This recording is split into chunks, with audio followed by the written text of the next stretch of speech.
Pregação. E hoje nós vamos estudar aqui, vamos falar sobre o fruto do Espírito Santo. Convido os irmãos para abrir as vossas Bíblias em Gálatas, capítulo 5, versículo 22 e 23.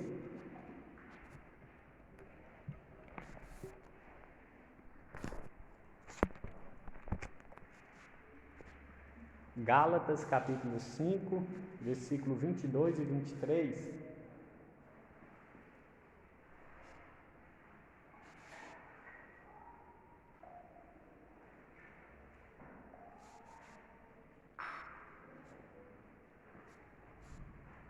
Os irmãos acharam? Amém? Não. Vou esperar todos achar.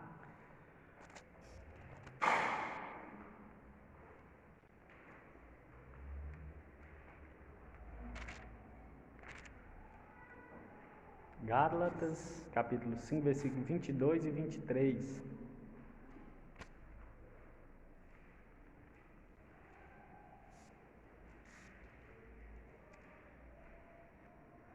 Estou sem pressa, vou esperar todos, nós aprender juntos, né?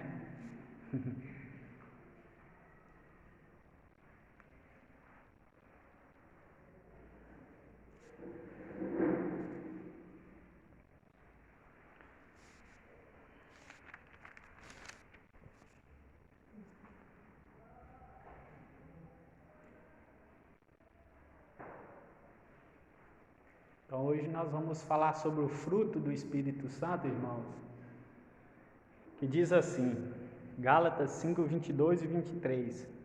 Mas o fruto do Espírito é amor, alegria, paz, longanimidade, benignidade, bondade, fidelidade, mansidão, domínio próprio. Contra estas coisas não há lei. Talvez a sua Bíblia está aí no lugar de amor, está caridade, que é a mesma coisa. Talvez no lugar da alegria está gozo, que é a mesma coisa. Talvez no lugar de longanimidade está paciência, que tudo é a mesma coisa. E talvez também está fé ou fidelidade, que é a mesma coisa. Então nós vamos falar hoje sobre o fruto do Espírito Santo. O apóstolo Paulo aqui em Gálatas, no capítulo 5, a partir do capítulo 5, ele vai listar várias características do verdadeiro crente. E também ele vai citar características do falso convertido, do que não se converteu de verdade. E a partir do versículo 16 de Gálatas capítulo 5, Paulo fala, digo porém, andai no Espírito. Ou seja, Paulo está direcionando essa carta para os cristãos. Olha, anda no Espírito. O que é andar no Espírito? Andar no Espírito é quando você assume, quando Deus, através do Espírito Santo, o Espírito Santo é o agente, ele coloca em você a natureza de Cristo. Tudo aqui que nós lemos é o que Cristo tem. Cristo tem todas essas características. O fruto é um fruto, mas esse fruto ele é composto de 9 características. Então, quando nós falamos de fruto, é um fruto só. É como uma laranja, tem uma laranja, ela é uma, mas tem vários gomes. Então, as características, as manifestações são várias, mas o agente é o Espírito Santo. Então, Paulo, a partir do versículo 19 ao 21, ele fala das obras da carne, que são aquelas pessoas que andam na prática do pecado, são aquelas pessoas falsas convertidas, ímpio. A pessoa antes de converter a Jesus, ele já anda, ele já é inclinado a essas coisas. E aqueles que entram na igreja, aceitam o apelo ou se agrega à igreja, mas que anda de qualquer jeito, ele não consegue manifestar o fruto do Espírito e logo, por não manifestar, ele vai manifestar as obras da carne, que vai citar do versículo 19 ao 21. Mas hoje nós não vamos falar dessas características, nós vamos falar das características do fruto do Espírito Santo que está em contrapartida com as obras da carne. Então Paulo, ao citar as obras da carne, ele quer mostrar para os crentes que existe essa coisa que é oposta, ou seja, as obras da carne e a obra do Espírito Santo. E para os verdadeiros crentes, qual é o sinal que nós estamos andando bem? Qual é o sinal? É porque falamos em línguas? É porque nós carregamos a Bíblia? Não, o apóstolo Paulo vai falar, olha, se vocês não tiverem essas características, se você não tiver o fruto do Espírito, a sua profissão de fé é vã, não vale para nada. Então o apóstolo Paulo aqui vai começar dizendo, o primeiro fruto, a primeira característica do fruto é o quê? Amor. Talvez se nós pararmos para pensar, nós ouvimos falar tanto em amor, muitos falam em amor, mas na prática nós não vemos. O mundo está precisando de amor. Se as pessoas amassem mais, a corrupção seria menos. Se as pessoas amassem mais, o ódio seria menos. Então, essas atitudes do Espírito, atitudes piedosas que caracterizam a vida somente daqueles que pertencem a Deus pela fé em Cristo e possuem o Espírito de Deus. O Espírito produz o fruto, que consiste em 9 características. Então nós vamos falar do primeiro, amor ou caridade.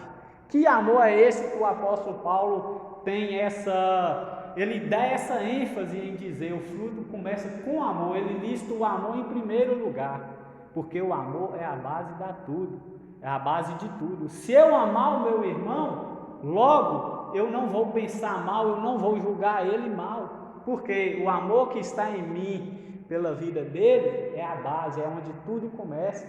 E quando nós falamos em amor, meus irmãos, nós lembramos do que Cristo fez. Nós ainda quando éramos ímpios, Jesus com a sua mão amorosa nos resgatou do império das trevas. Então que amor é esse? Esse amor é o amor ágape ou agape.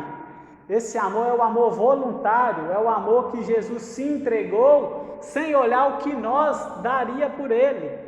Esse amor que Paulo está falando que o verdadeiro crente tem, é aquele amor que eu olho para a pessoa ao meu lado, independente da circunstância, independente do que ela me faz, do que ela me fez, independente se ela é boa ou ruim, independente do que ela pensa de mim, eu amo ela. Por quê? Porque é o amor de Cristo. O amor de Cristo foi derramado em nós. Nós cometemos pecado todos os dias, nós quebramos os mandamentos todos os dias, mas Jesus continua nos amando. Então é esse amor aqui que o apóstolo Paulo está falando. Hoje nós vivemos realidades que as pessoas, por falhar em alguma coisa, deixam de amar o outro. Por falar e não fazer, deixam de amar. Está faltando amor no nosso país, está faltando amor no nosso mundo. E ele fala, o amor é o amor ágape, é o amor voluntário. Não precisa ninguém me mandar amar, não precisa ninguém querer me impressionar para amar a pessoa. Não, é um amor que parte do coração, o fruto do Espírito Santo. Eu manifesto em amor para com meu irmão. É o que Jesus diz em Mateus capítulo 5, versículo 44. Amai-vos os vossos inimigos e orai para os que vos perseguem. Esse é o amor que o apóstolo Paulo está falando. É independente se ele é bom para comigo, é independente se ele me ajuda, é independente se ele fala bem ou mal de mim, eu amo ele mesmo, porque o amor que está em mim é o amor que Cristo colocou em mim. Então eu amo ele voluntariamente, espontaneamente, deliberadamente. É o amor de Jesus. Então em João 15, versículo 13, diz assim, ninguém tem maior amor do que este, de dar a alguém a própria vida em favor dos seus amigos. Olha o amor de Jesus. Jesus, quando ia conversar com os fariseus e os saduceus, quando Jesus falava uma coisa, os saduceus ficavam calados. Por quê? Tudo que ele fala, ele faz. Ele tem autoridade, ele tem moral para falar isso. Então, quando a Bíblia fala, ninguém tem maior amor do que este, de dar a sua vida pelos amigos, está falando do amor de Cristo. Olha, Cristo amou, então Ele tem capacidade de nos mandar amar, porque com a sua vida, com o seu testemunho, prega para mim que eu tenho que amar, porque Ele fala de amor, mas Ele, antes de falar do amor, Ele pratica o amor. Agora, meus irmãos, uma reflexão: nós temos amado as pessoas à nossa volta? Será que nós temos amado como Cristo amou a igreja? Será que nós temos amado as pessoas, independente se são da igreja tal, se são quem quer que seja? Será que nós temos amado? Esse amor aqui que Jesus está falando é a qualquer um, independente da raça, da cor, da etnia, de qualquer coisa, independente da classe social. Nós temos que amar. Romanos 5,8: mas Deus prova seu amor para conosco, em que Cristo morreu por nós, sendo nós ainda pecadores. Ou seja, Jesus nos amou antes da fundação do século. Antes mesmo de Ele alcançar nós, Ele já nos amava. Lá na reunião com a Trindade, o Pai, o Filho e o Espírito Santo, eles estavam em conselho de formar o homem à sua imagem e semelhança, e o que fez Deus fazer todas essas coisas, Ele tinha amor pela humanidade. Então o amor é a base. E quem não lembra do versículo 16 de João 3, porque Deus amou o mundo de tal maneira, Deus amou a raça humana, o cosmos, Deus amou o mundo de tal, quando fala tal maneira, a intensidade do amor de Deus, é uma palavra que abrange profundamente para expressar o amor de Deus. Deus amou o mundo de tal maneira, a ponto de dar o seu Filho. Quando fala dar o seu Filho unigênito, ou seja, Deus deu tudo que Ele tinha lá no céu, em prova do seu amor para conosco. Para que todo aquele que nele crê nesse amor, crê nessa realidade, não pereça, mas tenha a vida eterna. Então é o amor ágape, é o amor de Cristo, independente de qualquer coisa. Então é por isso que o apóstolo Paulo colocou ele aqui, listou ele em primeiro amor. Sem o amor, não há cristianismo. Sem o amor, não há religião. Sem o amor, não há alegria. Se eu não amar, como eu vou ter as 8 características pós essa sem o amor? O amor é a base, é o alicerce de onde eu começo. Então, meus irmãos, o amor é independente de qualquer coisa.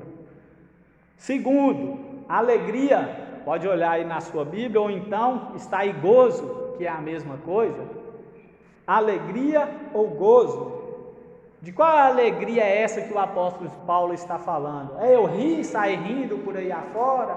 É eu ganhar na loteria, na Mega Sena e ficar feliz? Não é essa a alegria que o apóstolo Paulo está falando. O apóstolo Paulo está querendo dizer que é uma alegria baseada nas promessas divinas imutáveis e nas realidades espirituais. Ou seja, por mais que o mundo está num pé de guerra, por mais que não tem paz aqui, exteriormente, mas eu, vivendo de modo digno, vivendo nessas coisas, eu tenho em mente nas promessas divinas, eu sei que Deus vai me buscar, eu sei que Ele vai voltar, por isso eu sou um cristão alegre. Isso aqui vai passar, essas coisas vão passar, a minha alegria está no céu e não na terra. Independente se eu tenho o que comer, se a minha geladeira está bonita, se está cheia, se está vazia, eu sou alegre, eu sou um cristão alegre, que ando entusiasmado, não ando cabisbaixo, porque a minha alegria ela está posta no céu, está posta em Cristo e não aqui nessa terra.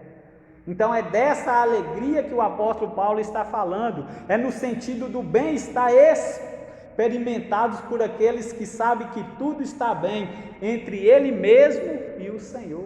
É essa a alegria. Você está bem com Deus? A sua relação, a sua comunhão com Deus está bem? Então você é uma pessoa alegre. Você é a pessoa mais feliz do mundo. Você pode possuir dinheiro ou não, você pode possuir casas ou não, mas se você está bem com Deus, se você está em amizade com Deus, você está alegre, você é a pessoa mais feliz do mundo. Se você tem dinheiro ou não, mas se você tem relacionamento com Deus, então se alegra, porque essa é a verdadeira riqueza. Então, meus irmãos, é no sentido de bem-estar experimentado por aqueles que sabem de tudo, que tudo está bem entre Ele mesmo e o Senhor. Meus irmãos, quando nós não estamos bem, Com Deus, nós não vamos estar bem com as pessoas. Então, para que nós possamos estar bem com o nosso rosto, nosso semblante alegre, estar satisfeito com as coisas, nós precisamos estar de bem com Deus. Então, é esse sentido da alegria, do gozo que o apóstolo Paulo está falando. Olha o que diz em 1 Pedro 1,8. A quem, não havendo visto, amais, no qual, não vendo agora, mas crendo, exultais com alegria indizível e cheio de glória. Por mais que a sua alegria é indizível, não dá para explicar, não dá para descrever, é só você e Deus que experimenta dessa alegria. Deus manifesta a você e você está alegre, contente, satisfeito, completo em Deus. Essa é a alegria que o apóstolo Paulo está falando. E quando você está alegre com Deus, quando você crê nas promessas de Deus, na certeza que o que Deus prometeu Ele vai cumprir, não há razão para andar irado, triste, com raiva. Não há razão de explodir, não há razão de ficar nervosa, não há razão de andar preocupada, ansiosa, porque Deus cumpriu, eu estou debaixo da promessa, eu estou debaixo do que Deus falou. Deus não mente, Deus é um ser todo poderoso, Ele é a verdade, então por isso eu estou alegre, porque eu sou filho do dono da verdade. Então, meus irmãos, é um dom de Deus e por isso o cristão deve deleitar. A alegria é um dom que Deus te deu, então se alegra, se regozija, se faz o que pode, porque é um dom de Deus e Deus te deu esse dom, então se deleita nesse dom. Filipenses capítulo 4, versículo 4, o apóstolo Paulo está preso. Aí ele vai dizer assim: regozijai-vos no Senhor. Outra vez vos digo, regozijai-vos. Alegrai-vos no Senhor, outra vez vos digo, alegrai-vos. O apóstolo Paulo preso, aconselhando as pessoas que estavam livres. Ou seja, a alegria dele com Deus era suficiente para admoestar, exortar, aconselhar, a incentivar os que estavam fora da prisão, que estavam tristes. E ele dentro da prisão, alertando as pessoas fora para ter alegria. Então, meus irmãos, nós temos motivo de andar alegre. Nós temos motivo porque Deus nos comprou, nós somos raça eleita, povo santo, povo exclusivo de Deus. Nós não somos qualquer um, então se alegre por isso. Paulo aqui está preso e consolando os que estão livres. Na Bíblia, olha só, parece um paradoxo, mas não é. Na Bíblia nós vemos o apóstolo Paulo preso, alegre, e nós vemos Acabe no palácio, triste por causa de uma vinha. Olha só o paradoxo. O apóstolo Paulo preso, mas alegre. O rei Acabe no palácio, tinha tudo, mas estava triste, cabisbaixo. Está lá em 1 Reis. Então, meus irmãos, é a alegria que é o fruto do Espírito Santo. Não é qualquer alegria eu sair por aí falando que estou alegre, ganhei isso, ganhei aquilo. Não, é a alegria baseada nas promessas experimentadas por Deus. Terceira característica, paz. Paz.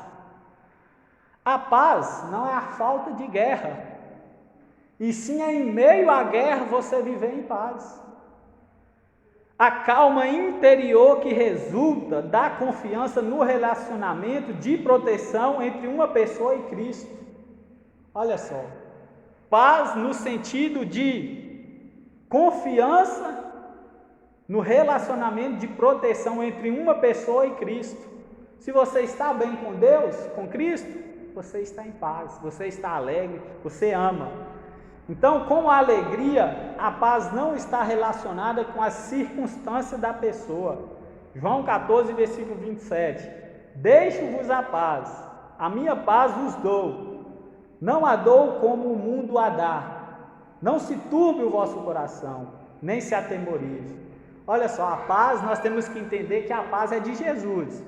E Jesus estava cumprindo ali o seu ministério na terra. Em João capítulo 14, ele vai consolar os seus discípulos que estavam tristes.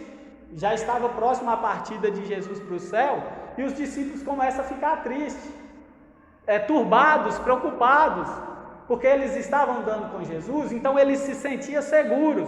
Mas quando Jesus ia falar com eles da sua subida, ora, vai chegar a hora que vocês não vão me ver mais, então Jesus viu o semblante deles triste. Então Jesus vai usar o capítulo 14 de João para consolar, para motivar eles. Então Jesus fala, olha, eu vou, mas eu vou enviar outro para ficar com vocês, vocês não vão ficar órfãos. Aí Jesus pega e fala aqui no versículo 27, deixe-vos a paz, a minha paz vos dou, não dou como o mundo dá. Então nós podemos notar, meus irmãos, que o mundo tem uma paz, mas é uma paz falsa, mentirosa, transitória, passageira, é uma paz que é vaidosa. Mas quando Jesus fala da paz dele, nós sabemos que é uma paz eterna, uma paz que não tem fim. Essa é a paz que Jesus promete para os cristãos. Não é a paz que eu encontro na bebida, que eu encontro nos prazeres, no entretenimento, não. É a paz que eu encontro no meu relacionamento com Deus. É a paz que excede todo entendimento humano. É dessa paz que o apóstolo Paulo está falando. É da paz que quando eu acho Cristo, eu acho tudo. Eu não preciso, eu não tenho falta de mais nada, eu já tenho tudo, eu tenho Cristo. Essa é a paz. Então Jesus deixou essa paz. Então nós temos motivo de andar alegre e com a paz aqui nessa terra. Por mais que o mundo está num pé de guerra, leis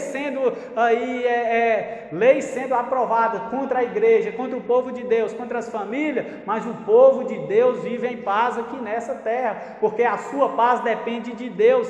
Deus é quem protege, quem provê, Deus é quem Deus é quem controla o povo dele. Então nós podemos ficar em paz. Então não se turbe o vosso coração, nem se atemorize. Não tenha medo da pandemia, não tenha medo dos acontecimentos. Talvez vão piorar, talvez vão intensificar, mas Cristo está falando, não tenha medo, não se atemorize. Credes em Deus, credes também em mim. Na casa de meu Pai há muitas moradas. Então essa é a paz. Quarto, longanimidade ou paciência, que é a mesma coisa. São palavras que têm o mesmo conceito. Longanimidade ou paciência. Olha só, o súdito do reino de Deus tem que ser pessoas pacientes. Não que essas pessoas têm que ser pacientes para ser salvas. Por ela ser salva, automaticamente ele vai manifestar na paciência. É uma pessoa que tem paciência. Qual é essa paciência que ele está falando? A paciência relacionada à habilidade de suportar as injustiças infligidas por outros e à disposição de aceitar as situações irritantes e dolorosas. Nós vemos, meus irmãos, infelizmente, muitas pessoas que se dizem cristãs, muitas pessoas que se dizem evangélicas, carregam o nome de Deus, mas são pessoas ignorantes, são pessoas que não toleram, são pessoas que estão fazendo calúnia, são pessoas que não aceitam ninguém pisar no seu pé, são pessoas irritantes, ignorantes, mas são súditas do reino de Deus. O apóstolo Paulo está querendo dizer aqui que todo súdito do reino de Deus, que todo filho de Deus, ele possui essas 9 características, não é só as 8, ele tem as 9, não é só um, ele tem as 9. Ah, mas eu acho que eu não sou alegre, não. Talvez, meu irmão, falta nós manifestar, mas todo crente tem. Ah, eu sou assim, eu nasci assim, é a minha natureza. Não, agora nós foi chamado para ter a natureza de Cristo, e a natureza de Cristo tem essas características. Então é bom nós rever, orar, buscar a Deus para exercitar mais essas coisas, porque todo crente é paciente, todo crente suporta, todo crente é longânimo, tardio em irar, ele não se explode por qualquer coisinha. Então a paciência é isso, é o que diz em Efésios 4:2, com toda a humildade e mansidão, com longanimidade, suportando-vos uns aos outros. Nós temos que suportar. Há crentes mais fracos, as pessoas do mundo não entendem o Evangelho, nós temos que ter essa paciência. Paciente fala de não ser vingativo. Paciente fala de tolerar, tolerante às ofensas, tardio em irar, não explodir por qualquer coisinha. É isso que está faltando em nós. Ah, se nós fôssemos mais pacientes, talvez nós resolveríamos muitas coisas. Talvez muitas pessoas vinham à igreja através do nosso testemunho. Mas quando uma pessoa que não possui essas características, elas vão convidar alguém para vir à igreja, convidar alguém para vir no estudo, e essa pessoa é ignorante, manifesta as obras da carne, e a pessoa vê, eu lá naquela igreja ser igual a você, eu não quero. Então, meus irmãos, é tempo de nós revermos. Colossenses 3:2. Revesti-vos, pois, como eleitos de Deus, santos e amados, de ternos afetos de misericórdia, de bondade, de humildade, de mansidão e de longanimidade. Olha o eleito de Deus. Aqueles que são eleitos por Deus é para revestir-vos disso, como eleitos de Deus, santos e amados e longânimos. É não sair do controle, não se irritar com facilidade. Você é assim? Ou você, qualquer coisinha, joga as panelas no chão? Peça a Deus. Paciência, nós estamos precisando de paciência. Sei que não é fácil, não está sendo fácil para ninguém suportar o que vemos, não sair do controle do que vemos, mas o Espírito Santo que habita em nós nos dá essa capacidade. Quinto, benignidade. Benignidade. O que é a benignidade? Benignidade, terna preocupação pelos outros, refletida no desejo de tratar os outros com gentileza, exatamente como o Senhor trata a todos os cristãos. Mateus 11:28. Vinde a mim todos vós que estáis cansados e oprimidos, sobrecarregados, que eu vos aliviarei. A pessoa ser benigna, meu irmão, nós devemos ser benignos para com todos, tratar bem, com gentileza, ser educados, bom dia, boa tarde, não só quem nós conhecemos. É fácil fazer isso. Jesus fala que se nós saudarmos somente aqueles que nós conhecemos, nós estamos fazendo errado, pois os publicanos, os gentios fazem a mesma coisa. Então nós precisamos ser gentil com todos, educados, benignos com todos. 2 Timóteo 2:24. Ao servo do Senhor não convém contender, mas sim ser manso para com todos, apto para ensinar. Manso para com todos, benigno, é do bem, é uma pessoa que ela trata o outro bem. Talvez o outro está nervoso, ele chega para promover a mansidão. É uma pessoa benigna. Sexto, bondade. Bondade. A excelência moral e espiritual, manifestada na efetiva bondade. É ordenada que os cristãos colocam em prática a bondade. Bondade. Não bondade no sentido de ser aceito por Deus.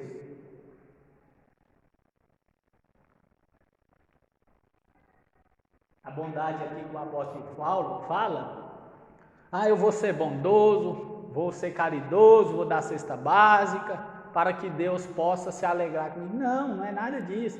Ser bondoso aqui é uma consequência da salvação, é uma consequência de ser súdito do reino de Deus, não é uma obra em si, é sim ser bondoso. Olha o que diz em Gálatas 6:10. Por isso, de sorte, enquanto temos tempo, façamos o bem a todos, mas principalmente aos domésticos, às famílias da fé. Então nós precisamos fazer o bem a todos, mas antes de nós sair ajudando qualquer um por aí, nós precisamos rever como está o meu irmão que senta do meu lado. Talvez nós ajudamos lá fora e esquecemos do irmão que está do nosso lado, que está passando por necessidade, tem vergonha de pedir ajuda. Então, antes disso, nós precisamos ver o que ele está passando, se ele precisa de alguma coisa primeiro, para me manifestar esse dom que Deus me deu para com o meu irmão que está do meu lado. E eu fazendo isso ao meu irmão, eu vou fazer para os outros também. Sétimo, fidelidade ou fé. Talvez na sua Bíblia está fé, fidelidade. Fé. O cristão verdadeiro, ele é fiel. Qual é essa fé que o apóstolo Paulo fala? Lealdade. honestidade e confiabilidade. Será que nós temos sido leais, fiéis, confiáveis? Nós precisamos ser fiéis para com todos. Nós precisamos ser amigo de todos, ser fiel a todos. Lealdade, honestidade e confiabilidade. 1 Timóteo 5:24. Fiel é o que vos chama, o qual também o fará. Deus é fiel e agora quer que nós sejamos fiéis. A fidelidade de Deus é um atributo que Deus compartilha com o homem, que Deus comunica com o homem.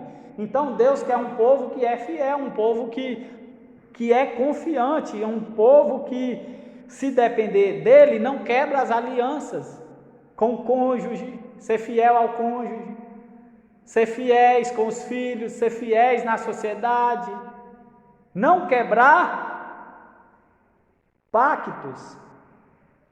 Filipenses 2, 7-9, vai falar da morte de Jesus. Se Jesus fosse infiel, ele não teria ido para a cruz morrer e morte de cruz. Então ele foi fiel. Apocalipse 2:10, parte B, ser fiel até a morte e te darei a coroa da vida. Então, meus irmãos, só vão ser fiéis aqueles que nasceram de novo. O ímpio pode tentar ser, mas não vai conseguir.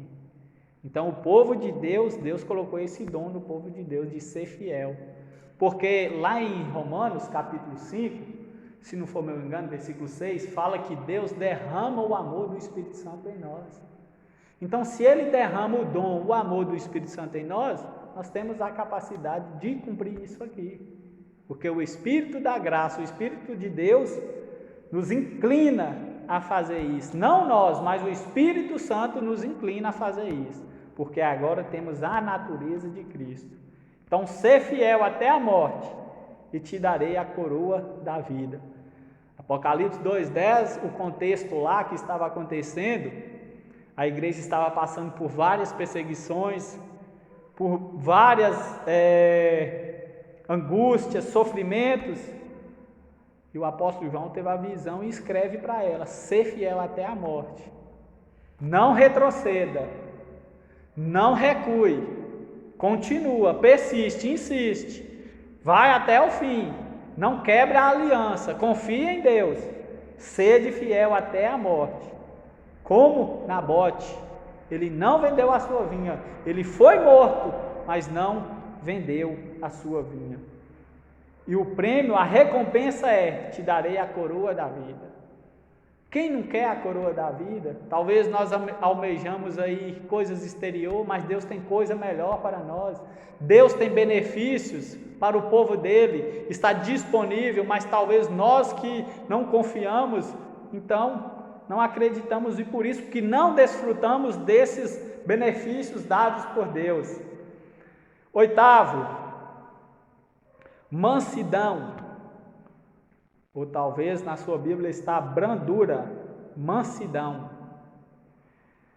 A mesma coisa que brandura é a atitude humilde e bondosa que é pacientemente submissa em toda ofensa, ao mesmo tempo sem o desejo de vingar-se ou dar o troco. No Novo Testamento, essa palavra é usada para descrever três atitudes. A mansidão descreve no Novo Testamento três atitudes. Primeira, submissão à vontade de Deus, é quando eu me submeto a Deus, é quando eu sujeito a Deus. Segundo, disposição para aprender, quando tem alguém falando, eu estou com disposição para aprender, eu sou manso, eu quero aprender. É o que diz em Tiago 1:21, por isso, rejeitando toda imundícia e superfluidade de malícia, recebei com mansidão a palavra em vós enxertada, o qual pode salvar as vossas almas. Então é quando eu me preparo o meu coração, sem oprimir, sem fechar o meu coração, sem estar amargurado. É quando eu abro o meu coração e peço a Deus: oh Deus, me faz sensível para me aprender. Você está sendo manso. E a Bíblia diz também que bem-aventurados os mansos, porque herdarão a terra. Felizes, completos, satisfeitos é os mansos, porque herdarão a terra. Há uma promessa para os mansos. E a terceira consideração é consideração pelos outros. Ser manso é considerar os outros. Lá em Filipenses capítulo 2, do versículo 1 ao 5, o apóstolo Paulo fala assim para os cristãos de Filipos: olha, vocês têm que cada um considerar os outros superiores a si mesmo. Ou seja, eu tenho que olhar para o meu irmão Eric e considerar ele superior que a mim. E ele da mesma forma fazer isso comigo. Porque se eu faço isso com ele e ele faz comigo, não vai haver inveja, não vai haver ódio, vai agradar a Deus, vai haver humildade, e assim ambos vão estar crescendo juntos, porque eu considero ele superior do que a mim. Então, se todos nós fazêssemos isso, considerar os outros superior a nós. Então, meus irmãos, Efésios 4:2 vai falar sobre isso, Filipenses, Mateus 5:5 fala que felizes, bem-aventurados os mansos, porque eles herdarão a terra. Talvez, meus irmãos, nós não estamos vendo muitas pessoas por aí manifestando a mansidão, não estão considerando os outros superior, são pessoas egoístas, pessoas egocêntricas, pessoas que estão querendo ser mais do que o outro, querendo possuir mais que os outros e falar, abusar, criticar, zombar dos outros. Isso não é uma característica do verdadeiro salvo, do fruto do Espírito Santo. Por último, domínio próprio ou autodomínio. O apóstolo Paulo, ao falar dessas características, dessas 9 características, ele coloca tudo aqui que o cristão precisa. Ele precisa ser amoroso, começou com o amor. Depois ele fala que o cristão tem que ser bondoso, o cristão tem que ser fiel, manso, e tem que também ter o domínio próprio. O cristão precisa disso. Qual é esse domínio próprio, ou autodomínio, que o apóstolo Paulo fala? Esse domínio próprio diz respeito a refrear as paixões e os desejos. Ou seja, a nossa natureza pecaminosa, quando nós não conhecemos Cristo, nós estamos inclinados ao pecado, à natureza pecaminosa, à natureza de Adão. A natureza adâmica, ela está dentro de nós. Mas quando Cristo manifesta o seu amor e nós recebemos, cremos, ele nos alcança, e agora o Espírito Santo é o agente da natureza nova de Cristo. Então agora nós temos a natureza nova de Cristo. Só que quando o cristão se converte, a carne, os desejos continuam no cristão. Ele precisa nadar, remar todos os dias.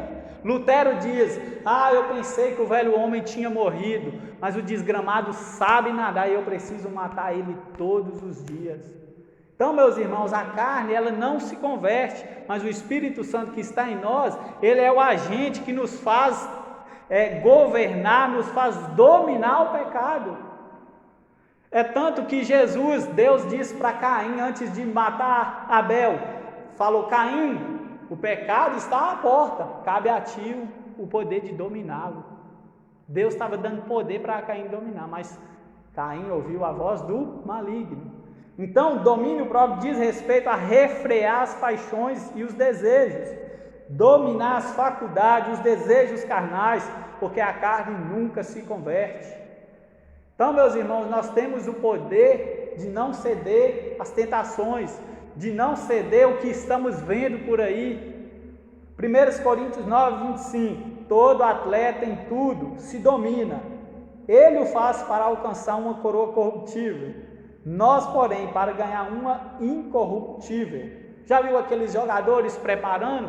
Eles estão ali numa alta disciplina, eles não se misturam com qualquer um, eles não ficam ali de bandeja para que não possa ganhar, olhando para uma coroa corruptível, para uma coroa que a traça vai comer.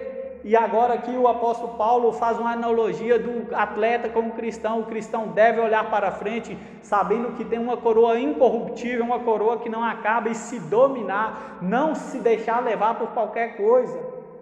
Então, meus irmãos, para que nós possamos fazer isso, já estou na conclusão, Para que nós possamos fazer isso, nós precisamos de 1 Tessalonicenses 5,19, não apagueis ou não extingueis o Espírito Santo.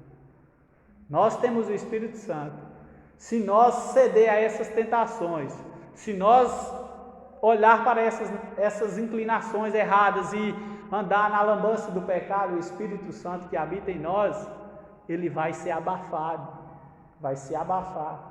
E nós vamos esfriar, e nós só vamos piorar. Então, meus irmãos, não apagueis o Espírito. Cumprir essas 9 características só é possível pela ação do Espírito Santo. Não pense vocês, eu vou sair daqui, eu vou fazer aquilo tudo que eu ouvi lá. Não. Quem é o agente é o Espírito Santo. Então cabe a nós o quê? Buscá-lo, o Espírito Santo, pedir força, pagar o preço, para que assim nós possamos ficar fortes, vibrantes. No versículo 23 aí, contra essas coisas não há lei. Ou seja, quem automaticamente tem o Espírito Santo praticar isso aqui, não precisa de lei. Quando o cristão anda pelo Espírito e manifesta o seu fruto, ele não precisa de uma lei exterior para manifestar as atitudes e os comportamentos que agradem a Deus.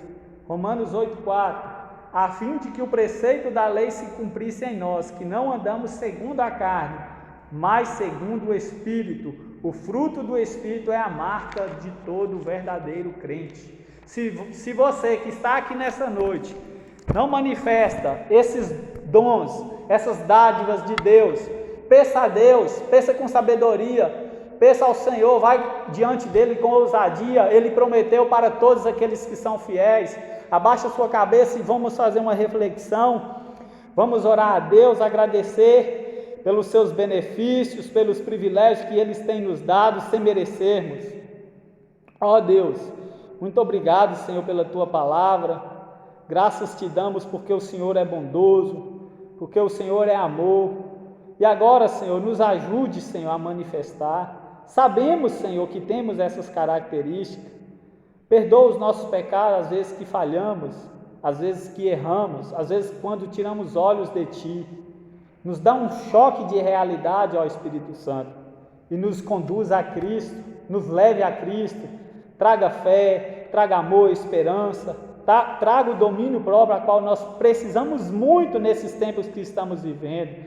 Refrear, Senhor, refrear o nosso ser, refrear os nossos olhos para que o que vejamos, a nossa boca, ser tardio no falar e pronto para ouvir. Precisamos da Tua graça. Ó Deus, faça isso conosco, Senhor. Abençoa todos que estão aqui, Senhor, do mais novo ao mais velho, do menor ao maior. Todos os irmãos, abençoa essa congregação, ó Pai. Abençoa o pastor, a sua esposa, sua filha. E que essa igreja, ó Deus, venha, Senhor, frutificar cada dia mais, para a honra e glória do Teu nome, porque o Senhor é o dono dessa igreja. A palavra de Deus diz que o Senhor caminha dentro da igreja. Então, Senhor, abençoa cada um dos irmãos que está aqui nesta noite. É o que pedimos e agradecemos, já agradecidos no nome de Jesus. Amém. E graças